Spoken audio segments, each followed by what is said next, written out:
Kenneth Grahame, The Reluctant Dragon. Footprints in the snow have been unfailing provokers of sentiment ever since snow was a first white wonder in this drab-coloured world of ours. In a poetry book presented to one of us by an aunt, there was a poem by one Wordsworth in which they stood out strongly, with a picture all to themselves too. But we didn't think very highly either of the poem or the sentiment. Footprints in the sand now were quite another matter, and we grasped Crusoe's attitude of mind much more easily than Wordsworth's. Excitement and mystery, curiosity and suspense, these were the only sentiments that tracks, whether in sand or in snow, were able to arouse in us. We had awakened early that winter morning, puzzled at first by the added light that filled the room.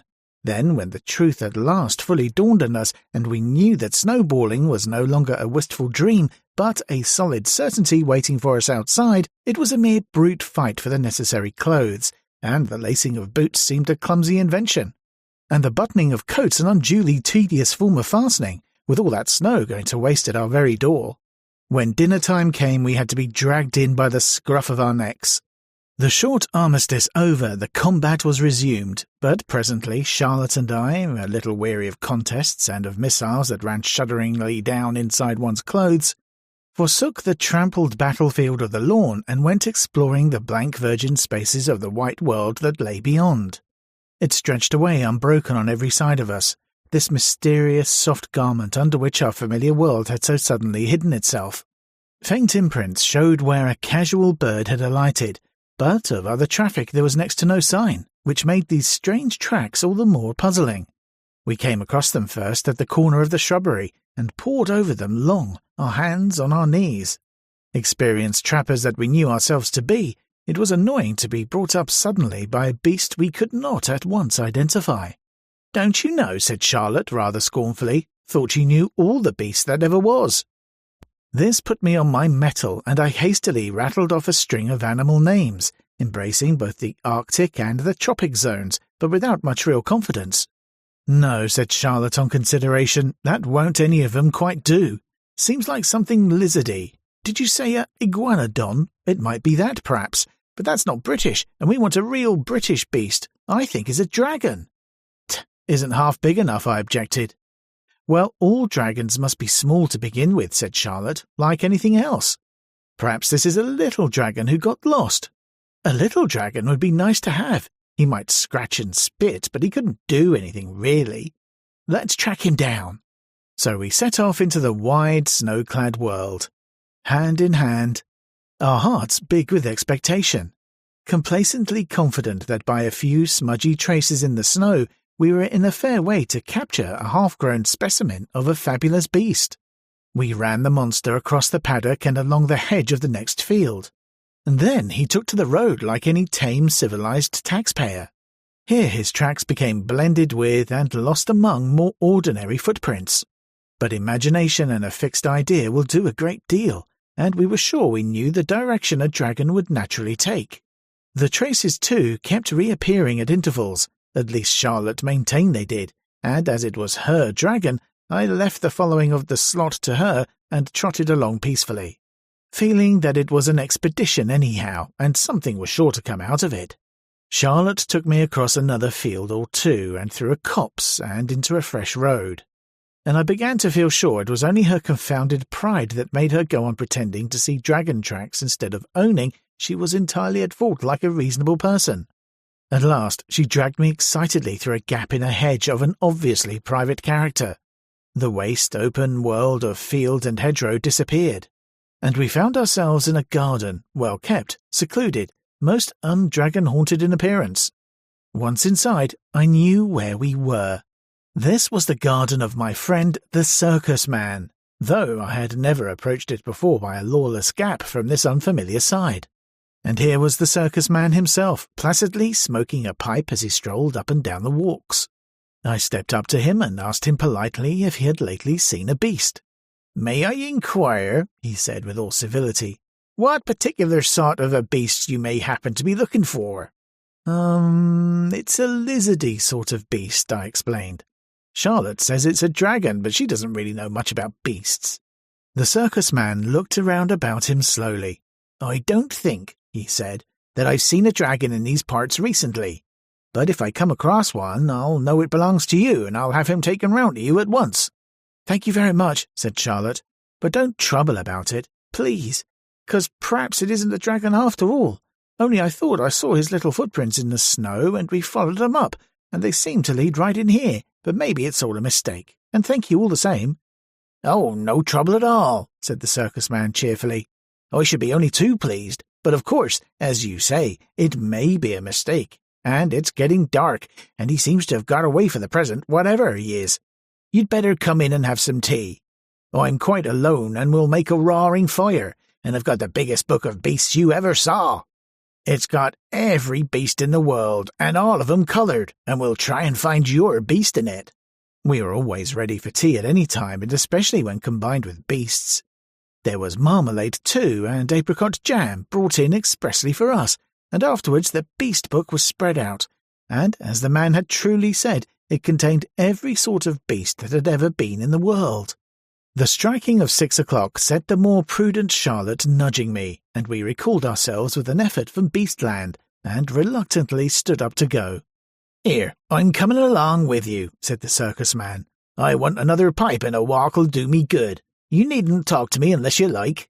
Our spirits rose to their wonted level again.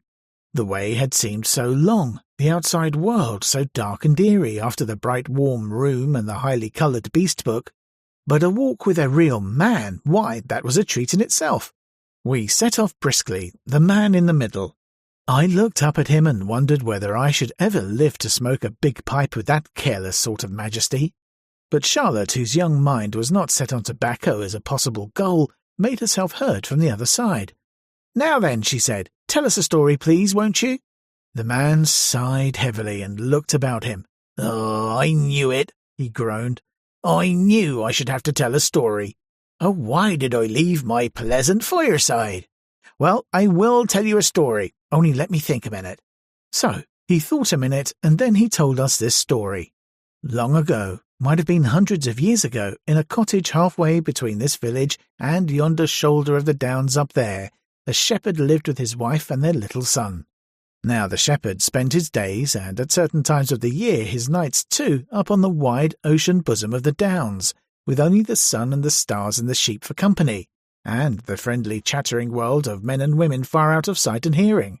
But his little son, when he wasn't helping his father, and often when he was as well, spent much of his time buried in big volumes he borrowed from the affable gentry and interested persons of the country round about. And his parents were very fond of him, and rather proud of him too, though they didn't let on in his hearing. So he was left to get on in his own way and read as much as he liked, and instead of frequently getting a cuff on the side of the head, as might well have happened to him, he was treated more or less as an equal by his parents, who sensibly thought it a fair division of labour that they should supply the practical knowledge and he the book-learning. They knew that book-learning often came in useful at a pinch, in spite of what the neighbours said.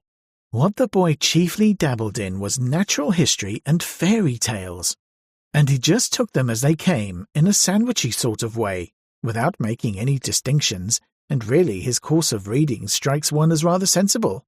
One evening the shepherd, who for some nights past had been disturbed and preoccupied, and off his usual mental balance, came home all of a tremble, and sitting down at the table where his wife and son were peacefully employed, she with her seam, he in following out the adventures of the giant with no heart in his body, exclaimed with much agitation, "It's all up with me, Maria. Never no more can I go up on them there downs, was it ever so?" "Now, don't you take on like that," said his wife, who was a very sensible woman. "But tell us all about it first. Whatever it has given you this shake-up, and then me and you and your son here between us, we ought to be able to get to the bottom of it." "Oh, it began some nights ago," said the shepherd. "You know that cave up there? I never liked it somehow, and the sheep never liked it either. And when sheep don't like a thing, there's generally some reason for it. Well, for some time past there's been faint noises coming from that cave, noises like heavy sighings with grunts mixed up in them, and sometimes a snoring, a far way down, real snoring, yet somehow not honest snoring like you and me at nights, you know." "I know," remarked the boy quietly. "Of course I was terrible frightened," the shepherd went on, "yet somehow I couldn't keep away. So this very evening before I come down, I took a cast around by the cave quietly.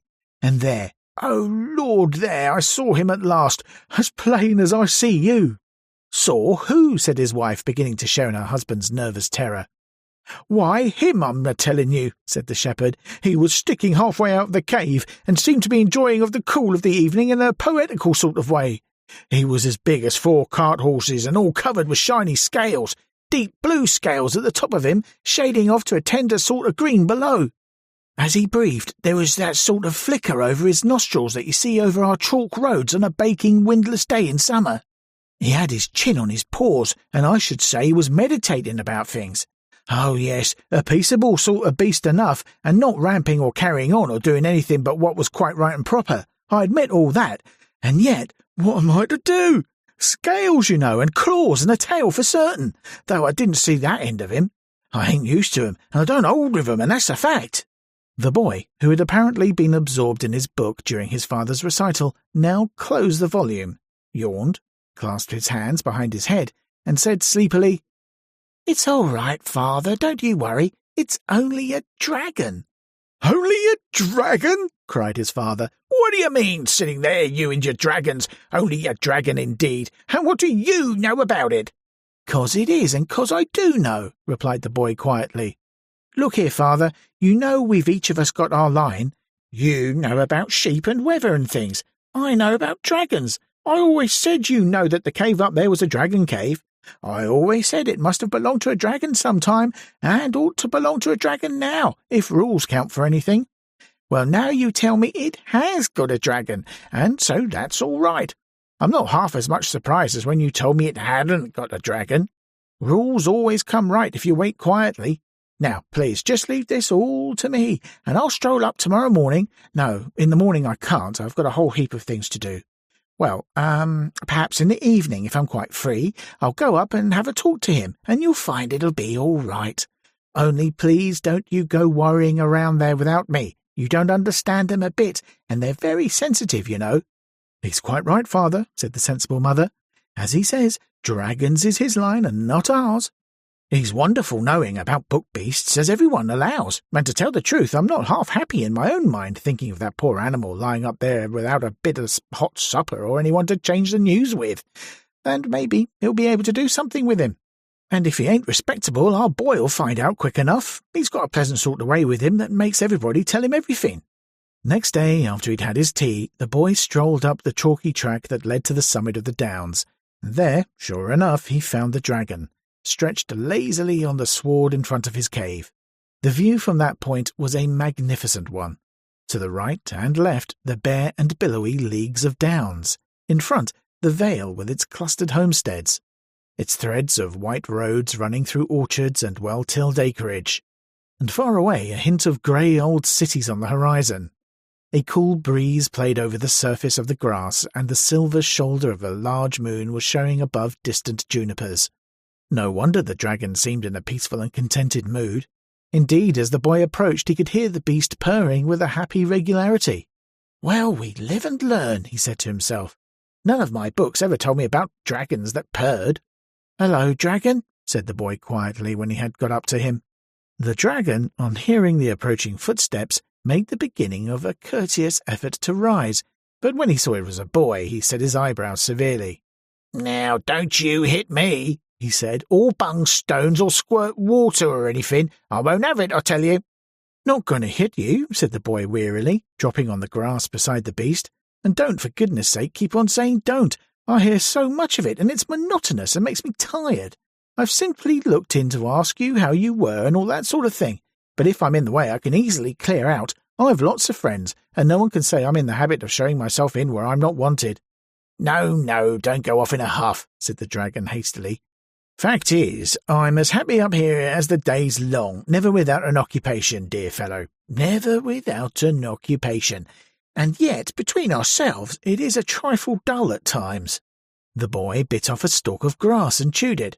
"Going to make a long stay here?" he asked politely. "I can't hardly say at present," replied the dragon. "It seems a nice place enough, but I've only been here a short time, and one must look about and reflect and consider before settling down. It's rather a serious thing, this settling down. Besides, Now I'm going to tell you something. You'd never guess it if you ever tried to do so. Fact is, I'm such a confoundedly lazy beggar." "You surprise me," said the boy civilly. "Oh, it's the sad truth," the dragon went on, settling down between his paws and evidently delighted to have found a listener at last. "And I fancy that's really how I came to be here. You see, all the other fellows were so active and earnest and all that sort of thing, always rampaging and skirmishing and scouring the desert sands and pacing the margin of the sea and chasing knights all over the place and devouring damsels and going on generally. Whereas I like to get my meals regular and then to prop me back up against a bit of a rock and snooze a bit, and wake up and think of things going on and how they keep on going on just the same, you know. So when it happened, I got fairly caught." "When what happened, please?" asked the boy. "That's just what I don't precisely know," said the dragon. "I suppose the earth sneezed or shook itself or the bottom dropped out or something. Anyhow, there was a shake and a roar and a general stramash, and I found myself miles away underground and wedged in as tight as tight. Well, thank goodness me wants a few, and at any rate I had peace and quietness and wasn't always being asked to come along and do something. And I've got such an active mind, always occupied, I assure you. But time went on and there was a certain sameness about the life, and at last I began to think it would be fun to work me way upstairs and see what you other fellas were doing. So I scratched and burrowed and worked this way and that way, and at last I came out through this cave here. And I like the country and the view and the people, what I've seen of them, and on the whole I feel inclined to settle down here." "What's your mind always occupied about?" asked the boy. "That's what I want to know." The dragon coloured slightly and looked away. Presently he said bashfully, "Did you ever, just for fun, try to make up poetry, verses, "Course I have," said the boy. "Heaps of it, and some of it's quite good, I feel sure, only there's no one here who cares about it. Mother's very kind and all that when I read it to her, and so's father for that matter, but somehow they don't seem to—" "Exactly!" cried the dragon. "My own case exactly. They don't seem to, and you can't argue with them about it. Now, you've got culture, you have. I could tell it on you at once, and I should just like your candid opinion about some little things I threw off lightly when I was down there. I'm awfully pleased to have met you, and I'm hoping the other neighbours will be equally agreeable. There was a very nice old gentleman up here only last night, but he didn't seem to want to intrude." "That was my father," said the boy, "and he is a nice old gentleman, and I'll introduce you some day if you like." "Can't you two come up here and dine or something tomorrow?" asked the dragon eagerly. "Only, of course, if you've got nothing better to do," he added politely. "Thanks awfully," said the boy, "but we don't go out anywhere without my mother, and to tell you the truth, I'm afraid she mightn't quite approve of you. You see, there's no getting over the hard fact that you're a dragon, is there? And when you talk of settling down and the neighbours and so on, I can't help feeling that you don't quite realise your position. You're an enemy of the human race, you see." "Haven't got an enemy in the world," said the dragon cheerfully. "Too lazy to make 'em to begin with, and if I do read other fellows me poetry, I'm always ready to listen to theirs." "Oh dear," cried the boy, "I wish you'd try and grasp the situation properly. When the other people find you out, they'll come after you with spears and swords and all sorts of things. You'll have to be exterminated according to their way of looking at it. You're a scourge and a pest and a baneful monster." "Not a word of truth in it," said the dragon, wagging his head solemnly. "Character will bear the strictest investigation. And now there's a little sonnet thing I was working on when you appeared on the scene." "Oh, if you won't be sensible," cried the boy, getting up, "I'm going off home. No, I can't stop for sonnets, my mother's sitting up. I'll look you up tomorrow sometime or other. And do, for goodness sake, try and realise that you're a pestilential scourge, or you'll find yourself in the most awful fix. Good night." The boy found it an easy matter to set the mind of his parents at ease about his new friend. They had always left that branch to him, and they took his word without a murmur. The shepherd was formally introduced, and many compliments and kind inquiries were exchanged. His wife, however, though expressing her willingness to do anything she could, to mend things, or set the cave to rights, or cook a little something when the dragon had been poring over sonnets and forgotten his meals, as male things will do, could not be brought to recognise him formally. The fact that he was a dragon, and they didn't know who he was, seemed to count for everything with her.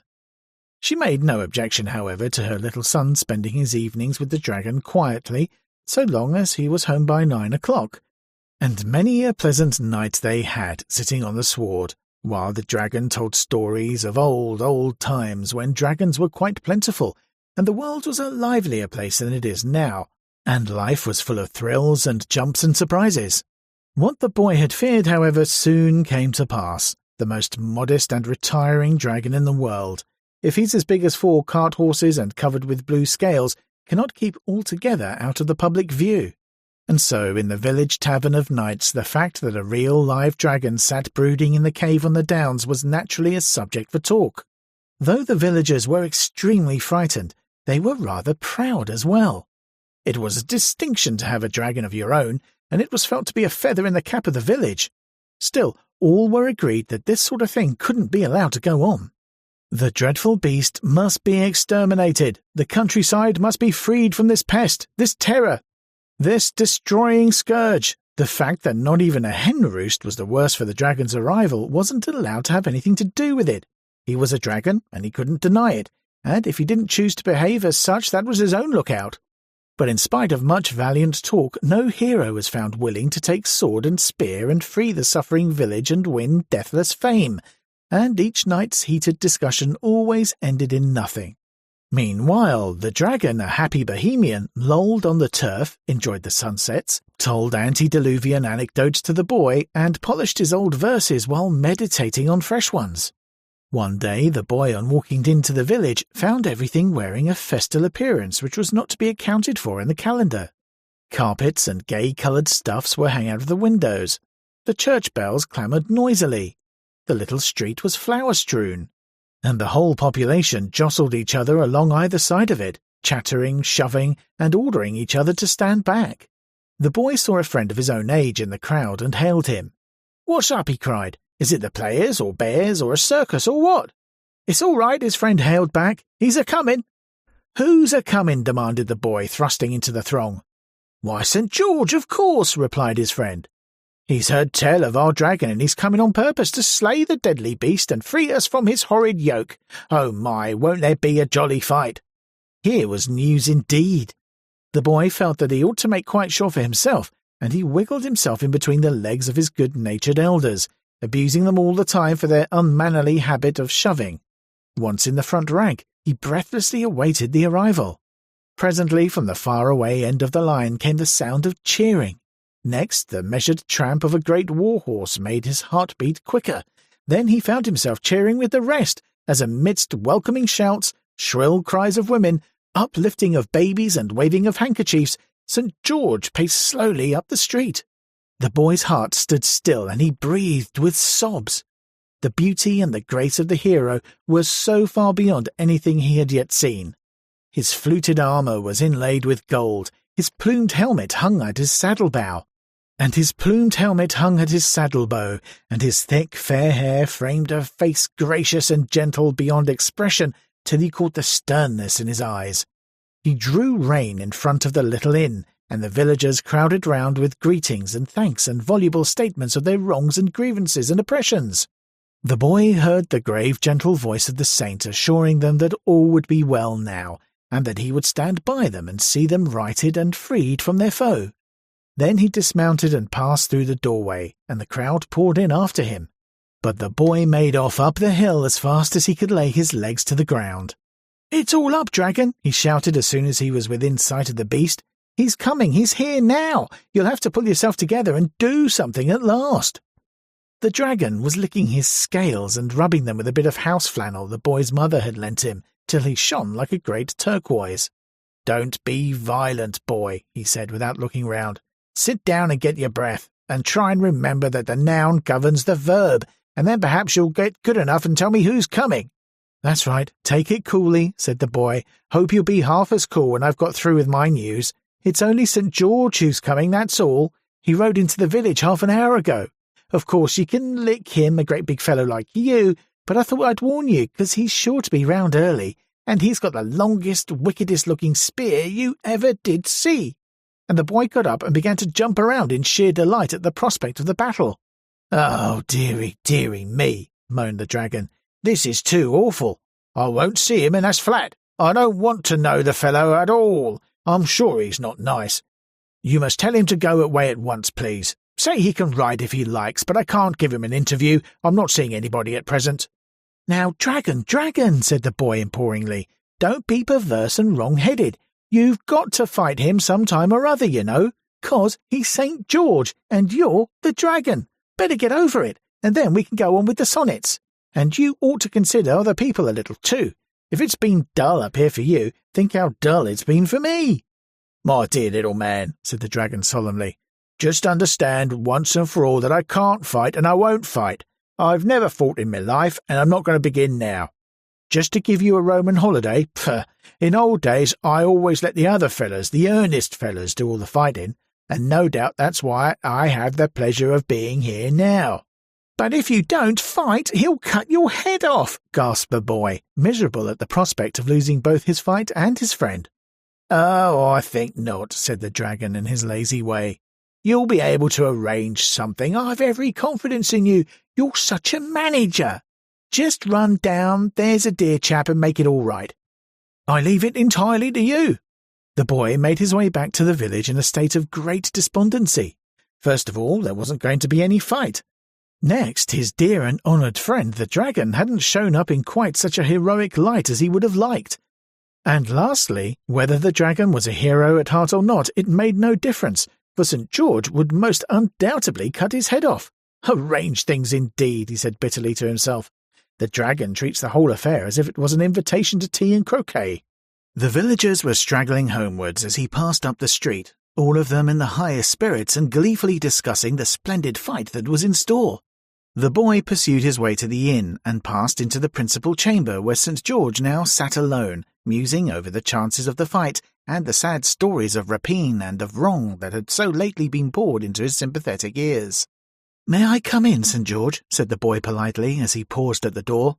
"I want to talk to you about this little matter of the dragon, if you're not too tired of it by this time." "Yes, come in, boy," said the saint kindly. "Another tale of misery and wrong, I fear me. Is it a kind parent, then, of whom the tyrant has bereft you? Or some tender sister or brother? Well, it shall soon be avenged." "Nothing of the sort," said the boy. "'Tis a misunderstanding somewhere, and I want to put it right. The fact is, this is a good dragon." "Exactly," said St. George, smiling pleasantly. "I quite understand. A good dragon. I do not in the least regret that he is an adversary worthy of my steel, and no feeble specimen of his noxious tribe." "But he's not a noxious tribe," cried the boy distressedly. Oh dear, how stupid men are when they get an idea into their heads. I tell you, he's a good dragon and a friend of mine, and tells me the most beautiful stories you've ever heard, all about old times when he was little. And he's been so kind to Mother, and Mother'd do anything for him, and Father likes him too, though Father doesn't hold with art and poetry much, and always falls asleep when the dragon starts talking about style. But the fact is, nobody can help liking him once they know him. He's so engaging and so trustful, and as simple as a child." "Sit down and draw your chair up," said St. George. "I like a fellow who sticks up for his friends, and I'm sure the dragon has his good points if he's got a friend like you."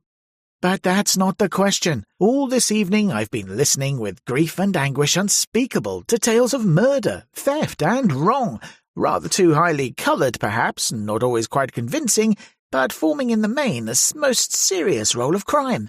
History teaches us that the greatest rascals often possess all the domestic virtues, and I fear that your cultivated friend, in spite of the qualities which have won, and rightly, your regard, has got to be speedily exterminated."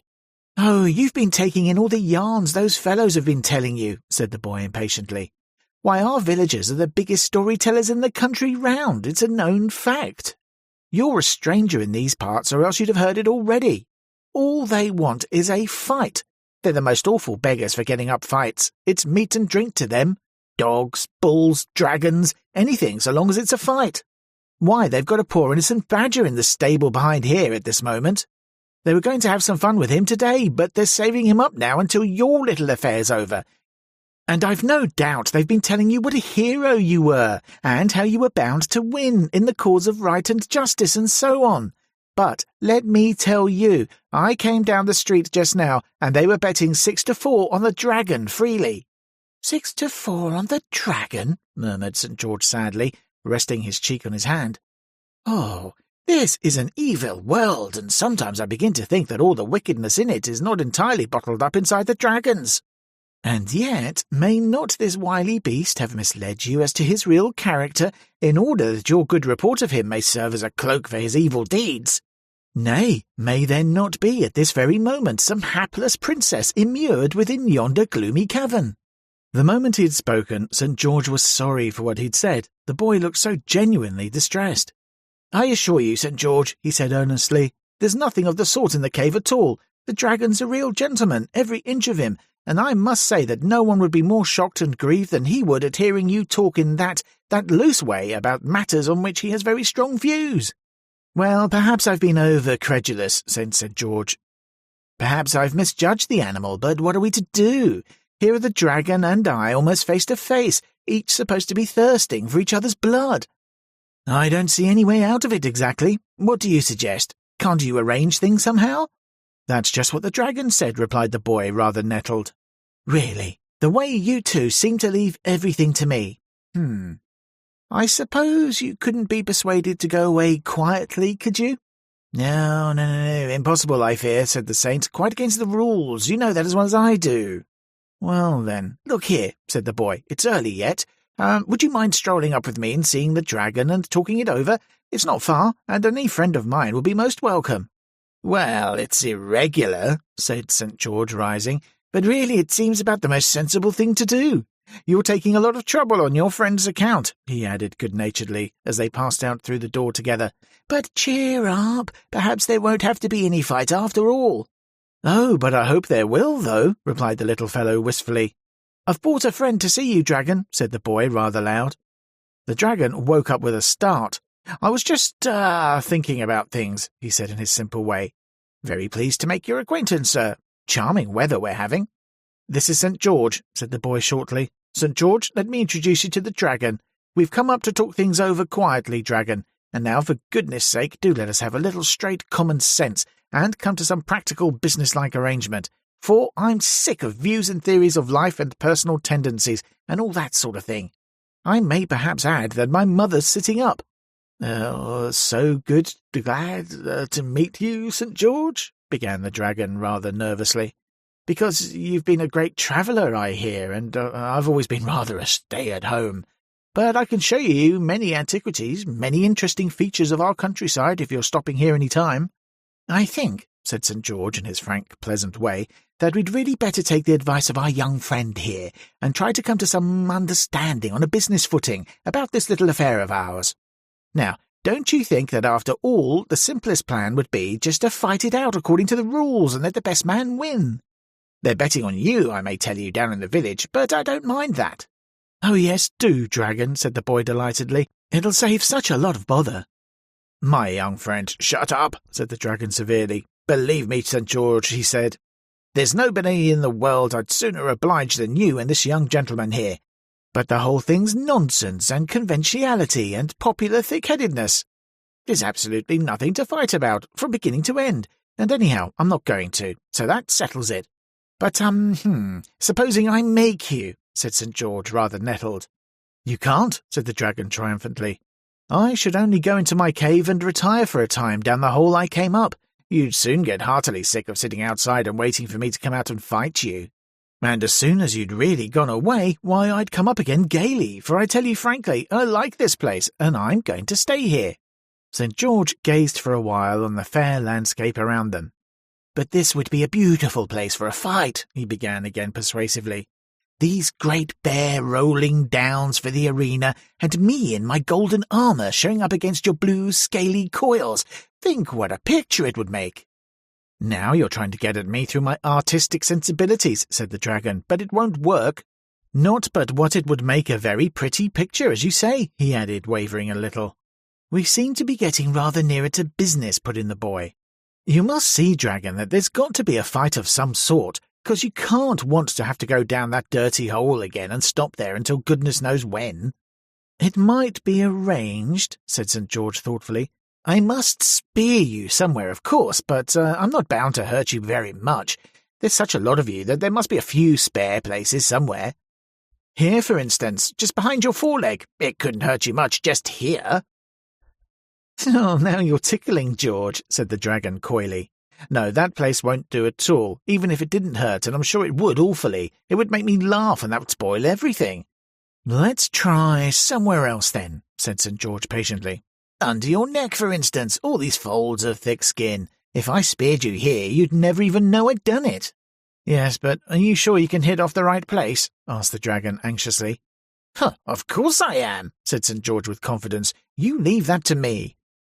"It's just because I've got to leave it to you that I'm asking," replied the dragon rather testily. "No doubt you would deeply regret any error you might make in the hurry of the moment, but you wouldn't regret it half as much as I should. However, I suppose we've got to trust somebody as we go through life, and your plan seems on the whole as good a one as any." "Look here, dragon," interrupted the boy, a little jealous on behalf of his friend, who seemed to be getting the worst of the bargain. "I don't quite see where you come in. There's to be a fight, apparently, and you're to be licked, and what do I want to know is, what are you going to get out of it?" "St. George," said the dragon, "just tell him, please, what will happen after I'm vanquished in the deadly combat?" "Well, according to the rules, I suppose I shall lead you in triumph down to the marketplace, or whatever answers to it," said St. George. "Precisely," said the dragon. "And then?" "Oh, and then there'll be shoutings and speeches and things," continued St. George, "and I shall explain that you're converted and see the error of your ways, and so on." "Quite so," said the dragon. "And then?" "Oh, and then," said St. George, "why, and then there will be, the usual banquet, I suppose." "Exactly," said the dragon, "and that's where I come in. Look here," he continued, addressing the boy, "I'm bored to death up here, and no one really appreciates me. I'm going into society, I am, through the kindly aid of our friend here, who's taking such a lot of trouble on my account, and you'll find I've got all the qualities to endear me to people who entertain. So, now that that's settled, and if you don't mind, I'm an old-fashioned fellow, I don't want to turn you out, but—" "Remember, you'll have to do your proper share of the fighting, dragon," said St. George as he took the hint and rose to go. "I mean, ramping and breathing fire and so on." "Oh, I can ramp all right," replied the dragon confidently. "As to breathing fire, it's surprising how easily one gets out of practice, but I'll do the best I can. Good night." They had descended the hill and were almost back in the village again when St. George stopped short. "There, knew I'd forgotten something," he said. "There ought to be a princess. Terror-stricken and chained to a rock and all that sort of thing. Boy, can you arrange a princess?" The boy was in the middle of a tremendous yawn.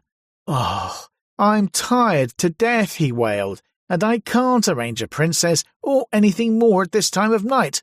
And my mother's sitting up, and do stop asking me to arrange more things until tomorrow."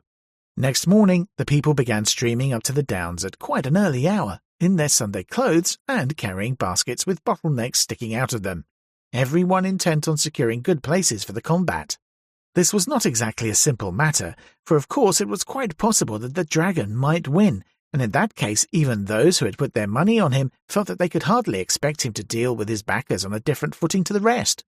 Places were chosen, therefore, with circumspection and with a view to a speedy retreat in case of emergency, and the front rank was mostly composed of boys who had escaped from parental control and now sprawled and rolled about on the grass, regardless of the shrill threats and warnings discharged at them by their anxious mothers behind. The boy had secured a good front place well up towards the cave and was feeling as anxious as a stage manager on a first night. Could the dragon be depended upon? He might change his mind and vote the whole performance rot, or else, seeing that the affair had been so hastily planned, without even a rehearsal, he might be too nervous to show up. The boy looked narrowly at the cave, but it showed no sign of life or occupation. Could the dragon have made a moonlight flitting? The higher portions of the ground were now black with sightseers, and pleasantly a sound of cheering and a waving of handkerchiefs told that something was visible to them which the boy, far up towards the dragon end of the line as he was, could not yet see. A minute more, and St. George's red plumes topped the hill, as the saint rode slowly forth on the great level space which stretched up to the grim mouth of the cave. Very gallant and beautiful he looked on his tall war horse, his golden armour glancing in the sun, his great spear held erect, the little white pennon crimson-crossed fluttering at its point. He drew rein and remained motionless. The lines of spectators began to give back a little, nervously, and even the boys in front stopped pulling hair and cuffing each other, and leaned forward expectant. "Now then, dragon," muttered the boy impatiently, fidgeting where he sat. He need not have distressed himself had he only known. The dramatic possibilities of the thing had tickled the dragon immensely, and he'd been up from an early hour preparing for his first public appearance with as much heartiness as if the years had run backwards and he had been again a little dragonlet, playing with his sisters on the floor of their mother's cave at the game of Saints and Dragons, in which the dragon was bound to win. A low muttering mingled with snorts now made itself heard, rising to a bellowing roar that seemed to fill the plain. Then a cloud of smoke obscured the mouth of the cave, and out of the midst of it the dragon himself, shining, sea-blue, magnificent, pranced splendidly forth, and everybody said, "Oh!" as if he'd been a mighty rocket. His scales were glittering, his long spiky tail lashed his sides, his claws tore up the turf and sent it flying high over his back, and smoke and fire incessantly jetted from his angry nostrils. "Oh, well done, dragon!" cried the boy excitedly. "Didn't think he had it in him," he added to himself. St. George lowered his spear, bent his head, dug his heels into his horse's sides, and came thundering over the turf. The dragon charged with a roar and a squeal, a great blue whirling combination of coils and snorts and clashing jaws and spikes and fire. "Missed!" yelled the crowd. There was a moment's entanglement of golden armour and blue-green coils and spiky tail, and then the great horse, tearing at his bit, carried the saint, his spear swung high in the air, almost up into the mouth of the cave. The dragon sat down and barked viciously, while St. George with difficulty pulled his horse round into position. End of round 1, thought the boy. How well they managed it, but I hope the saint won't get excited. I can trust the dragon all right. What a regular play actor the fellow is. St. George had at last prevailed on his horse to stand steady, and was looking round him as he wiped his brow. Catching sight of the boy, he smiled and nodded and held up 3 fingers for an instant. "It seems to be all planned out," said the boy to himself. "Round 3 is to be the finishing one, evidently. Wish it could have lasted a bit longer. Whatever's that old fool of a dragon up to now?" The dragon was employing the interval in giving a ramping performance for the benefit of the crowd. Ramping, it should be explained, consists of running around and round in a wide circle and sending waves and ripples of movement along the whole length of your spine, from your pointed ears right down to the spike at the end of your long tail. When you are covered with blue scales, the effect is particularly pleasing, and the boy recollected the dragon's recently expressed wish to become a social success. St. George now gathered up his reins and began to move forward, dropping the point of his spear and settling himself firmly in the saddle. "Time!" yelled everybody excitedly, and the dragon, leaving off his ramping, sat up on one end, and began to leap from one side to the other with huge ungainly bounds, whooping like a Red Indian. This naturally disconcerted the horse, who swerved violently. The saint only just saving himself by the mane, and as they shot past, the dragon delivered a vicious snap at the horse's tail, which sent the poor beast careering madly far over the downs, so that the language of the saint, who had lost a stirrup, was fortunately inaudible to the general assemblage. Round 2 evoked audible evidence of friendly feeling towards the dragon. The spectators were not slow to appreciate a combatant who could hold his own so well and clearly wanted to show good sport, and many encouraging remarks reached the ears of our friend as he strutted to and fro, his chest thrust out and his tail in the air, hugely enjoying his new popularity. St. George had dismounted and was tightening his girths, and telling his horse, with quite an oriental flow of imagery, exactly what he thought of him and his relations and his conduct on the present occasion. So the boy made his way down to the saint's end of the line, and held his spear for him. "It's been a jolly fight, St. George," he said with a sigh.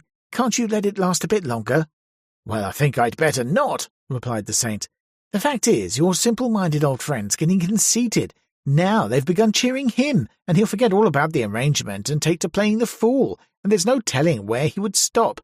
I'll just finish him off this round." He swung himself into the saddle and took his spear from the boy.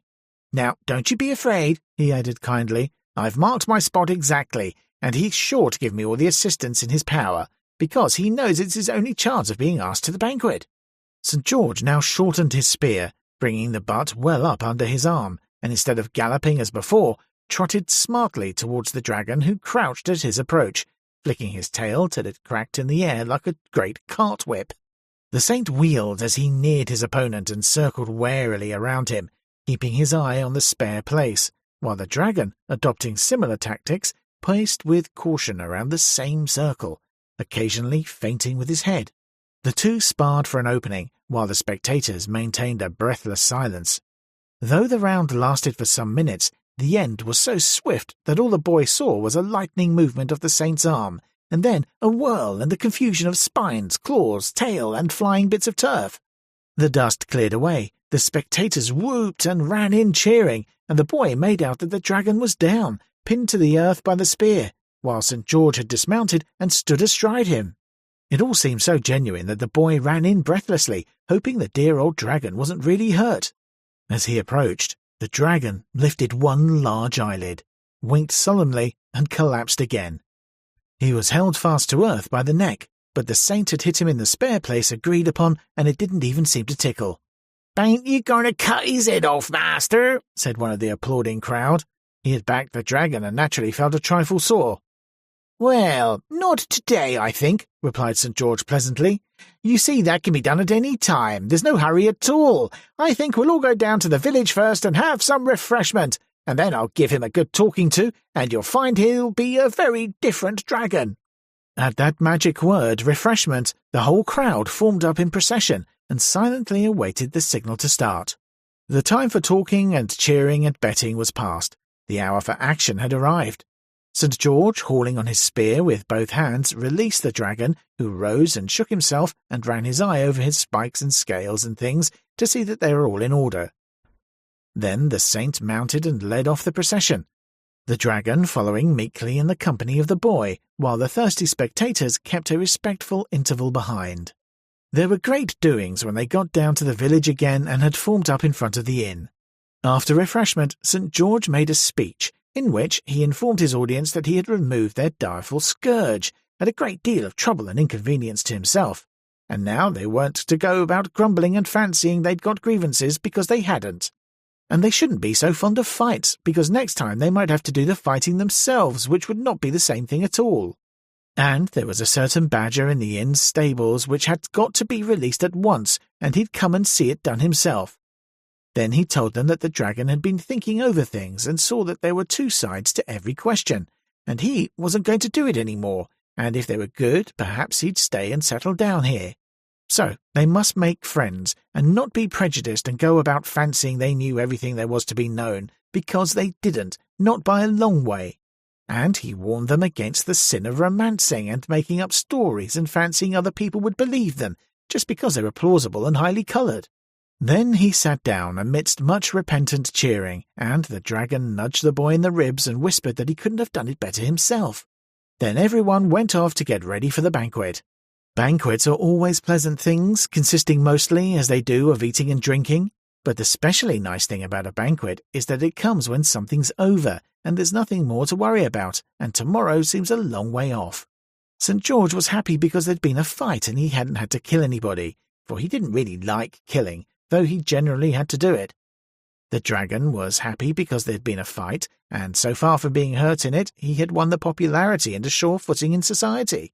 The boy was happy because there had been a fight, and in spite of it all his two friends were on the best of terms. And all the others were happy because there had been a fight, and, well, they didn't require any other reasons for their happiness. The dragon exerted himself to say the right thing to everybody, and prove the life and soul of the evening, while the saint and the boy, as they looked on, felt that they were only assisting at a feast of which the honour and the glory were entirely the dragon's. But they didn't mind that, being good fellows, and the dragon was not in the least proud or forgetful.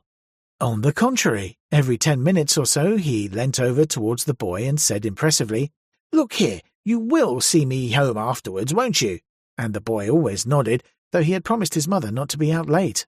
At last the banquet was over. The guests had dropped away with many good nights and congratulations and invitations, and the dragon, who had seen the last of them off the premises, emerged into the street, followed by the boy, wiped his brow, sighed, sat down on the road and gazed at the stars. "Jolly night it's been," he murmured. "Jolly stars, jolly little place this. Think I shall just stop here. Don't feel like climbing up any beastly hill. Boy's promised to see me home. Boy had better do it then. No responsibility on my part. Responsibility all boys, and his chin sank on his broad chest and he slumbered peacefully. "Oh, get up, dragon," cried the boy piteously. "You knew my mother's sitting up, and I'm so tired, and you made me promise to see you home, and I never knew what it meant, or I wouldn't have done it." And the boy sat down on the road by the side of the sleeping dragon and cried. The door behind them opened. A stream of light illuminated the road, and St. George, who had come out for a stroll in the cool night air, caught sight of the two figures sitting there, the great motionless dragon and the tearful little boy. "What's the matter, boy?" he inquired kindly, stepping to his side. "Oh, it's this great lumbering pig of a dragon," sobbed the boy. "First he makes me promise to see him home, and then he says I'd better do it, and then goes to sleep. Might as well try to see a haystack home, and I'm so tired, and mother's—" Oh, here he broke down again. "Now don't take on," said St. George. "I'll stand by you, and we'll both see him home. Wake up, dragon," he said sharply, shaking the beast by the elbow. The dragon looked up sleepily. "Oh, what a night, George," he murmured. "What a—" "Now, look here, dragon," said the saint firmly. "Here's this little fellow waiting to see you home, and you know he ought to have been in bed these 2 hours. And what his mother will say I don't know, and anybody but a selfish pig would have made him go to bed long ago." "And he shall go to bed," cried the dragon, starting up. "Poor little chap, only fancying his being up at this hour. It's a shame, that's what it is, and I don't think, St. George, you've been very considerate, but come along at once and don't let us have any more arguing or shilly-shallying. You give me hold of your hand, boy. Thank you, George, an arm up the hill is just what I wanted." So they set off arm in arm up the hill, the saint, the dragon, and the boy. The lights in the little village began to go out, but there were stars and a late moon as they climbed to the downs together. And as they turned the last corner and disappeared from view, snatches of an old song were borne back on the night breeze, and I can't be certain which of them was singing, but I think it was the dragon. "Here we are at your gate," said the man abruptly, laying his hand on it. "Good night, cut along in sharp or you'll catch it." Could it really be our own gate? Yes, there it was, sure enough, with the familiar marks on its bottom bar made by our feet when we swung on it. "Oh, but wait a minute," cried Charlotte. "I want to know a heap of things. Did the dragon really settle down, and did—" "There isn't any more of that story," said the man kindly but firmly. "At least, not tonight. Now be off, goodbye." "Wonder if it's all true," said Charlotte as we hurried up the path. Sounded dreadfully like nonsense in parts. "Perhaps it's true for all that," I replied encouragingly. Charlotte bolted in like a rabbit out of the cold and the dark, but I lingered a moment in the still frosty air for a backward glance at the silent white world without. Here I changed it for the land of firelight and cushions and laughter. It was the day for choir practice, and carol time was at hand, and a belated member was passing homewards down the road, singing as he went. Then St. George, he made reverence in the stable so dim, who vanquished the dragon so fearful and grim, so grim and so fierce. What now must we say? All peaceful is our waking on Christmas Day. The singer receded, the carol died away, but I wondered with my hand on the door latch whether that was the song or something like it that the dragon sang as he toddled contentedly up the hill. Subscribe to the channel and give a thumbs up.